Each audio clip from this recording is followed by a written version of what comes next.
Hey, John Kavakis here with another edition of My Take. And today, I finally get to show you Brooklyn's 50th anniversary 1969 Camaro Z28. Now, this is a fantastic model. We've been waiting a long time for it, and I'm really excited to show you. But I want to give you a little bit of background first. So let's talk about Camaro. The Camaro story actually starts all the way back in 1958. Now, in 1958, Ford abandoned the two-seater market that they had created with the Thunderbird, now competition to the Corvette. But in 1958, they came out with a larger, luxurious four-seat car, not a very big back seat, and inadvertently created what came to be known as the personal luxury market. Now, this was fully optioned, had a big engine, beautiful car, sold really well, and Ford kind of had that market all to himself for quite a while. Caught General Motors unawares. General Motors started taking tabs at it. But truthfully, up until 1958, performance cars were usually full-size cars, usually pretty well optioned out with the largest engine a manufacturer can make. But that Thunderbird in 58 began to change that story a little bit. Now, General Motors took some stabs at it. The 1961 old Starfire, 1962 the original Grand Prix. Again, beautiful cars, fully optioned out, big engines, but full-size cars, not what we would call a personal-size car. Now, General Motors finally got into that market with the beautiful 1963 Buick Riviera, Bill Mitchell design, really well-done car, and everybody was just off to the races once we had General Motors in there. Chrysler got into it, everybody got into it. So standing in the wings was a guy named Lee Iacocca. Now, Lee had been rising up in Ford. 1957, kind of made a mark for himself by selling it was a marketing ploy, a 57 for 50, a 57 Ford for $57, 57 for 57. So Lee had been becoming more and more influential, and he took a look at what was going on in the market. He was a master advertiser, master salesman, and what he saw was the baby boomers, all those babies that were born after World War II were starting to come of age. They were starting to buy records, starting to buy blue jeans, and it was a massive market. And Lee saw the popularity of these personal luxury cars and thought that there was an opportunity to have something that was personal, something that was sporty, something that was unique and stylish, but affordable, because these people were just moving into their earning years. And what he did was what Lee Iacocca was an absolute master at, using existing components. He took a Falcon platform and came out with a 1964 and a half Mustang. Okay, so I mean, everything was new about the Mustang. Long hood, short deck. They even came up with a new way to advertise it in 1964 and a half. It wasn't a 64 model. It was a mid-year model. Had a lot of options on it. It was just absolutely beautiful design. And the big thing was, it was affordable. Now, Chrysler had actually seen the same thing, beat Mustang in the market by a couple weeks with their first Barracuda, but the Barracuda really wasn't too much more than a Valiant with a very nice fastback on it. Chrysler got into it in just a few years, and they got into it, but General Motors were caught with their pants down. They didn't expect this to happen. Nobody expected them to sell over 1 million Mustangs in their first year. So General Motors didn't have an answer to the Mustang until 1967, when they came out with the Camaro, and they used the same formula that Iacocca had used. They took a mid-size platform, smaller car platform, and they made it with long hood, a short deck, full set of options, full set of V8s. Now, what General Motors did right that Ford didn't anticipate was in December of 1967, they came out with the Z28.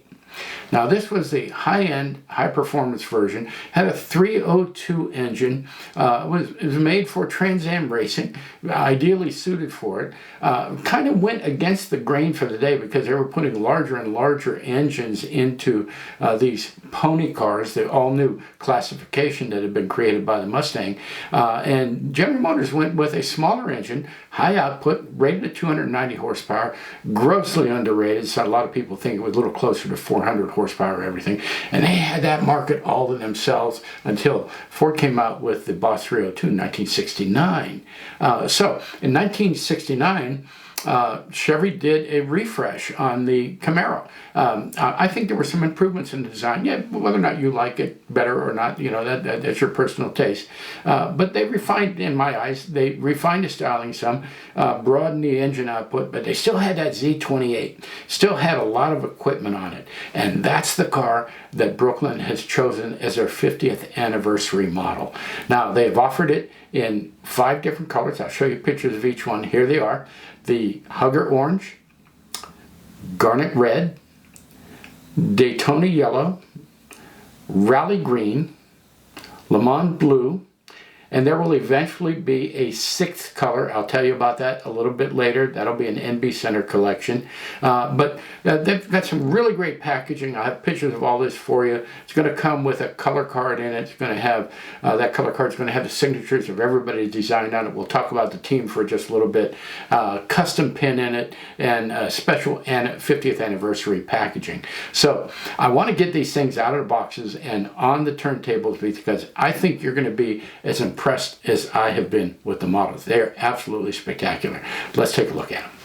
First up is the Le Mans Blue, and as you can see, the fidelity, proportions of the model are nearly perfect. But where this model really shines is in the details. I'll be showing you more of the details as we go through the first 3 colors here. But the thing I want to point out here is the finish. It's absolutely perfect. The metal flake is to scale. I think the lights have got a pretty good representation of it. Just a beautifully done model, and I really like this color. Next up is the Rally Green, and as you can see, they've captured the color perfectly. The metal flake is to scale. They really struggled with those decals. They had to put them on 2 or 3 times to get them right. But the decals are even perfect with the right trim, the right scale. Beautifully done. Let's take a look at the back of the model so you can see some of the detail there. Nicely replicated. Great lensing. Brooklyn's making their own lenses, pouring them out of resin, front and rear. Take a look at those exhaust pipe. Even they're blacked out. Very realistic looking. Nicely done. And here's the Hugger Orange. You can see, once again, the colors are just fabulous. But I want to show you some of the details on this. First, we're going to take a look at the front end of the car. Beautifully done grille, great badging, very minute, very much to scale. And again, that great lensing. They even have lenses in the fog lights below the bumper. So they did a nice job with that little spoiler, that lip right there below the front bumper. All made for Trans Am racing, give it more downforce. Nice scoop on it and great trim around the windows as well. We'll talk about that in just a second. Here's a close-up of the wheels. You can see they did a really great job on it. Those rally wheels look just fantastic. Raised white letters look good. But take a look at the trim. All of the trim on the car is scraped. Very delicately done. Very much to scale. There's no photo etch on the car.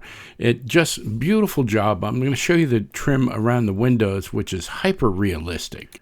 Let's take a look at all the delicate features that you see here that are all hand-assembled, hand-scraped, hand-painted. It really adds to the reality of the car. Beautifully done to scale. None of the flat look that photo etch might have. Another area that might go unnoticed is the interior. The Rally Green and the Hugger Orange have the white seats and white door panels, which really show off the detail on the interior. Very intricately done. The door panels are hand scraped with the trim. They look beautiful. The console's replicated. The wood grain inserts are on the console and on the steering wheel. Dash panels well done. For me, the interior really kind of makes or breaks the model. If it doesn't look realistic, then the model looks more like a toy. This one looks beautiful. All this comes together in a very nicely rendered model. That finish, the detail, the crispness, everything I think is just as good as anything we've seen in a resin model. This might be unprecedented in white metal, and I think Brooklyn deserves some kudos for this. And I think that's an important point, in particular in the fact that, in the past, white metal's always taken a little bit of a backseat to resin for detail, for sharpness. But here we have a set of models that match resin in every respect. The casting is crisp and sharp. The finish is flawless. The detail is superb, maybe even unsurpassed in other areas. And you have the added benefit, the intangible heft. I know some people aren't thrilled with that, but it's there. And the exclusivity of extremely low production numbers make this an heirloom of a collectible. Okay, let me know if you agree. I think these are some of the best I've ever seen, but let me know if you agree. There'll be room for comments down here at the bottom of the video. Let me know what colors you'd like to see in it. Now, they're not cheap, but they're white metal. I'm going to do a separate video on the process that Darren and Neil used in putting all this together. Chris was helping them out. Simon, of course, put the paint down. But I'm going to show you how complex this is and why white metal models are a bit more expensive than resin models. But I think this model matches any resin model I've ever seen before. So unfortunately, they're sold out.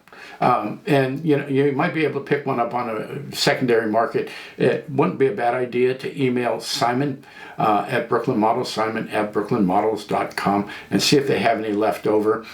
This has become the important thing with Brooklin, though, is they're doing business on a pre-order basis. Now they've got a bunch of models coming out. You're going to want to watch that. Watch this channel. You can watch the Facebook page, Brooklin Models. You can watch the Brooklin and SMTS collective page. There'll be announcements when they begin taking pre-orders, but we're kind of at the point right now with Brooklin that if you haven't placed a pre-order, when they take the pre-orders, you're probably not going to get the model because most of them are sold out at the point of introduction. We just saw that with the Montego. They had a blue which sold out before they were released. I think they got 3 or 4 brown ones left, but the models are selling out pretty quickly. So you're going to want to get in early. You're going to want to stay up with the news on that. So that's Brooklyn's 50th anniversary 1969 Camaro Z28. I hope you like it. If you enjoyed the video, give me a like down there in the right-hand corner. I'd love to have you as a subscriber. We got a lot of information coming. I've got some packages coming from China. I've got the other 2 models that I'll be showing you as soon as I get them. I'll probably have them in about a week or so. We'll be able to show you all 5 of the Z28s together. And I really appreciate your time. I really appreciate you joining me. Look forward to seeing you again sometime real soon.